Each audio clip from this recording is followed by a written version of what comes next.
Have you ever felt a prickling sensation on your skin when the lights go out? A lurking presence that seems to stir in the deepening shadows? What if the creatures hiding just beyond the periphery of your vision aren't simply figments of your imagination, but ancient beings intricately woven into the very fabric of the night? This is our world, filled with stories that uncover the myths and legends that have shaped our culture and understanding of the unknown. Tonight, we journey into the heart of darkness itself to meet the elusive, the terrifying, and sometimes the surprisingly benevolent beings that emerge with the fall of dusk. Prepare to delve into chilling tales of spectral hounds with eyes of fire, disembodied heads that hunt for blood, and mischievous shapeshifters that play tricks in the moonlit forests. We'll explore the whispered fears and curious customs of cultures across the globe, revealing not just the monsters but the profound human truths reflected in their shadowy forms. So dim the lights, settle in, and let the long night begin.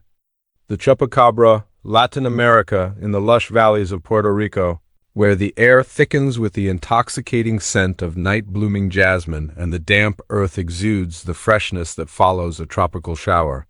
A sense of dread lingers. The usual night sounds, the soothing hum of cicadas and the rustle of leaves, can suddenly vanish, replaced by an unsettling silence that wraps around the land like a shroud. It was here, in the heart of the Caribbean, that an enigma known as the Chupacabra first unfurled its chilling mythos. This haunting saga began not with a scream or a thunderous roar, but with an eerie stillness that settled like a weight in the air. Farmers who relied on the rhythmic patterns of the sun and the bleating of their livestock were the first to sense this creeping horror. As dawn broke, they would step outside, anticipating the familiar chorus of their goats and chickens. Instead, they were met with an unnatural quiet, an absence that resonated with malice. Within the sturdy confines of their pens lay their animals, goats primarily, but sometimes chickens, perhaps even the sturdy weight of a calf. They remained motionless, as if caught in a silent scream. There was no sign of struggle, no torn flesh or blood-soaked ground, only two small, perfectly symmetrical puncture wounds on the necks of the victims, reminiscent of a serpent's bite, and a body conspicuously devoid of blood. It was as if the very life force had been siphoned away by an unseen, impossible straw. Word of these macabre discoveries did not trickle through newspapers or radios. Instead, they spread via hurried murmurs exchanged over steaming cups of strong, sweet coffee in humble kitchens and under whispered breaths shared among concerned neighbors on moonlit porches. Lupacabra, they began to call it, the goat sucker. The name itself embodies an attempt to cage the unnameable, to give form to a creeping terror that defied all reasoning. Some witnesses described a creature that resembled a wild dog, its skin leathery and hairless, with a spine ridge populated by sharp, menacing quills that rose and fell with each silent predatory breath. Others spoke of a creature that moved with an alien grace, traversing on two legs, its eyes glowing with an unholy, intelligent crimson. Fear began to weave itself into the fabric of daily life.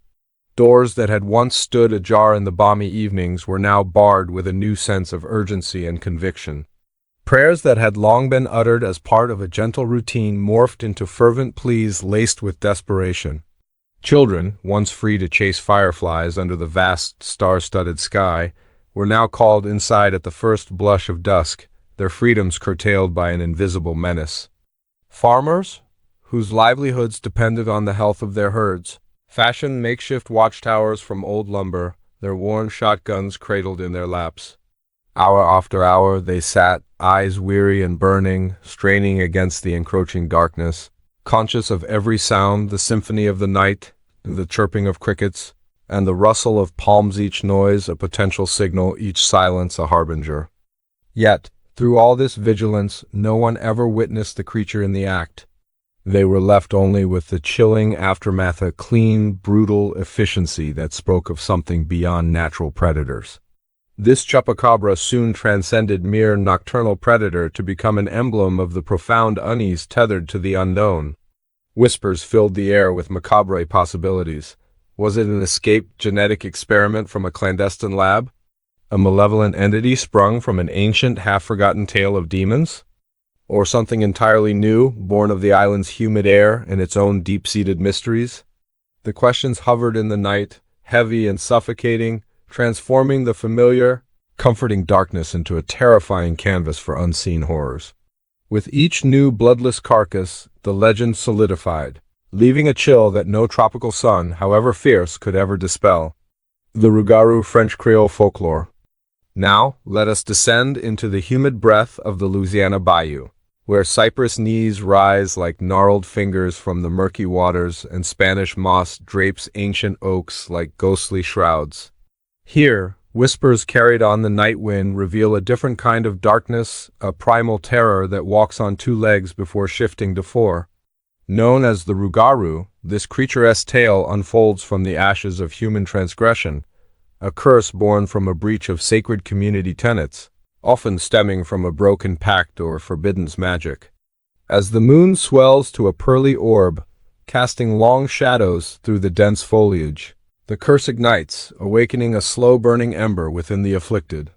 They feel a primal shift in their bones, a racking ache, a tearing of muscles as they transform into something unspeakable. What emerges is not merely a Volf, but something far more monstrous, the Rougarou. This creature stands taller than any man, its matted fur concealing the tormented soul trapped within. Its eyes burn with an unsettling intelligence, and its claws, like sharpened obsidian, can rend flesh with terrifying ease. Yet the Rougarou does not hunt merely to satisfy hunger. Instead, it is driven by an insatiable urge to share its affliction, to pass on the curse. Some say a single bite, driven by its razor teeth, can condemn another to its lonely nocturnal torment. Other tales warn that merely gazing into its eyes can ensnare a soul, drawing them into its lineage. The folk of the bayou, steeped in tradition and generations of understanding the wild, respond to the Rougarou with ritualistic reverence. They speak of it in hushed tones, especially around the young, imparting lessons of respect for the moon and a warning to honor their commitments. Garlic braided above doorways offers flimsy hope of deterrence, as do splashes of holy water and whispered prayers. These aren't mere superstitions. They are desperate pleas for protection against a creature that was once one of their own, a chilling reminder of the human spirit's fragility when faced with failings. As twilight drapes its cloak over the landscape, families check on their loved ones, counting heads and listening for strange noises beyond their cabins. The usual comfort of the swamp's silence morphs into palpable threat. Each snap of a twig and each rustle in the reeds promising the Rougarou's approach. It is no mere beast. It embodies consequence, a living punishment for straying from the path of righteousness.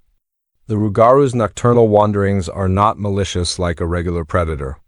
Rather, they stem from a profound, agonizing loneliness, a desperate drive to find release from its torment. Often, that release can only be found by burdening another soul. As the sun rises and the first light touches the mist-shrouded waters, the Rougarou, if it has found no victim, retreats, dissolving back into the familiar undergrowth. It returns to life, laden with dreadful secrets, counting the days until the next full moon, awaiting the night when the bayou calls its name once more, awakening the beast within. The Kappa, Japan now. We shift to the serene landscapes of Japan, where ancient rice paddies glisten under the moon's gaze and bamboo groves whisper secrets to the gentle breeze. Here, certain rivers and ponds harbor more than just fish or refreshing waters. They hold age-old patience and an unsettling presence. The Kappa, a remarkable being dwelling where human habitation brushes against the wild current. The Kappa isn't a creature of deep forests or high mountains, but rather of rivers at dusk, often spotted squatting on moss-covered rocks along the banks. Its skin, a mottled green, is slick with perpetual dampness, while its webbed hands and feet allow for swift movements through the currents. A shell reminiscent of a turtle adorns its back, and its most defining feature is the shallow, bowl-like depression atop its head, which holds its life force. If emptied, the Kappa becomes weak and vulnerable. While the Kappa may appear peculiar, it is no simple beast. Its intentions blend mischief with menace. Fishermen casting their nets into the cool depths have felt sudden, inexplicable tugs not from a substantial catch, but from something unseen pulling back with astonishing strength, threatening to drag them into the murky depths. Children, seduced by the river's cool allure, are warned fiercely by their elders never to stray too close to the banks, especially where the water runs deep and still. Legends tell of the kappa's tiny yet surprisingly strong hands that reach out from below, drawing unwary swimmers down, either to drown them or to consume a vital inner organ known as the shirikodama, believed to reside near the anus. Yet, while villagers maintain a healthy fear, they don't live in constant terror of the kappa. Instead, they have developed a complex relationship, a cautious dance of respect. Farmers whose fields border the rivers sometimes offer cucumbers, a delicacy for the kappa, tied with string and sunk into the water. This offering is not merely a bribe. It's a silent plea for peace and acknowledgement of the creature's domain and a mutual understanding that if its hunger is appeased, it might leave their irrigation systems unharmed and their children safe from its grasp. In folklore, an elaborate etiquette emerges. Should one encounter a kappa, a deep, respectful bow compels the creature to respond in kind. When it bows, water spills from its head bowl, temporarily debilitating it and rendering it harmless, even prompting it to share its vast knowledge of medicine or its surprising strength. Thus, the kappa symbolizes Japan's relationship with its waterways, vital for life, but capable of sudden, overwhelming danger. It embodies the wildness of rivers, reminding all that they must approach nature with humility and respect. As the moon rises, painting silver paths upon the water, whispers echo through the night. Even in this modern age, where concrete flows and neon signs pierce the darkness, ancient waters murmur old tales and something waits beneath the surface, forever guarding its domain, forever observing the world with cold, ancient eyes. La Llorona, Latin America, when the moon hangs heavy and full over the dusty roads of Mexico or the tranquil waterways of the American Southwest. A sound drifts through the night air, distinct and chilling. It is not the hoot of an owl nor the distant bark of a dog, but a mournful, drawn-out cry, and ethereal lament steeped in sorrow that sends shivers down the spine of anyone who hears it.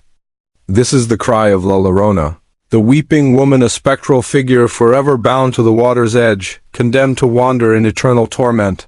Her tragic tale unfolds much like many of the great tragedies throughout history. A woman of extraordinary beauty, perhaps named Maria, who lived in a humble village by a shimmering river. Her life, though simple, was one of contentment until a handsome, wealthy nobleman rode into her world. Captivated by her beauty, he won her heart, and their love led to marriage and eventually the birth of 2 beautiful children.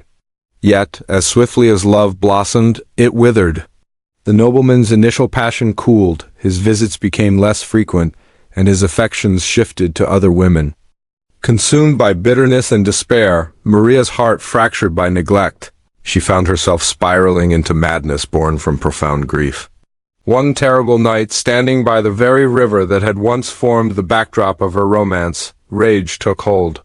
In a moment of unimaginable anguish, she cast her 2 beloved children into the dark, unforgiving waters. The realization of her heinous act struck her with the force of 1,000 lightning bolts. As she watched the currents carry away the last remnants of her happiness, she was overcome by grief that transcended life itself. Unable to endure the weight of her sorrow, Maria drowned herself in the same river, hoping to join her children in the cold embrace of the water. But death offered her no peace. Instead, her soul, tormented by the unspeakable crime, was denied entry into the afterlife. La Llorona returned, a spectral figure draped in white, forever searching. Most commonly seen near rivers, canals, and lakes, her long dark hair flows around her ethereal face, and her eyes, sunken and filled with an eternal sorrow, speak of a love irrevocably lost. Her signature is a soul-wrenching wail, "Oh, my children!" A cry that traverses the plains and flows through quiet towns, a chilling reminder of her eternal search. In communities where her legend permeates the very fabric of life, La Llorona serves as a cautionary tale. Parents warn their children never to wander alone by the water after dark, for she is said to snatch up any child she encounters, mistaking them in her sorrow for her own lost offspring. Thus, restless little ones are gently urged to return home before the sun sets, their innocence sheltered from the dark. Such tales of La Llorona unveil not only the allure of fear, but also the shadows of longing, love, and the desperate acts that arise from human emotion. The weeping woman becomes a reflection of the communal psyche, reminder of the intricate tapestry of love and loss that binds families and communities. Her cry pierces through the night, a haunting melody forever echoing the lessons of caution and compassion woven throughout generations. Conclusion: as the night draws to a close, we find that these creatures of legend, whether it is the chupacabra lurking in the shadows, the rugaru prowling the Louisiana bayous, the mischievous yet perilous Kappa of Japan, or La Llorona weeping by the rivers, are more than mere monsters crafted from folklore. They encapsulate the fears and complexities of the human experience, embodying our innermost struggles, desires, and moral dilemmas. Tonight's exploration into the dark has shown us that beneath every legend lies a profound truth, a reflection on humanity's virtues and vices. These stories compel us to confront the darkness, to understand the motivations behind each myth, and to recognize the shadows that dwell within us all. So, dear listeners, as you rise from this gathering and step back into the night, remember the hidden creatures that share this world with you, the spectral and the supernatural, the feared and the revered. For as the light fades and darkness envelops, the stories remain alive among us, whispering secrets, stirring our imaginations, and anchoring us to the eternal echoes of what it means to be human. The long night may begin, but the tales that emerge are timeless, beckoning us to listen, reflect, and dream. Subscribe to our channel and hit the bell to support our work. Never miss an upload. Like this vid, drop a comment, and share it with others to help us grow this historical community.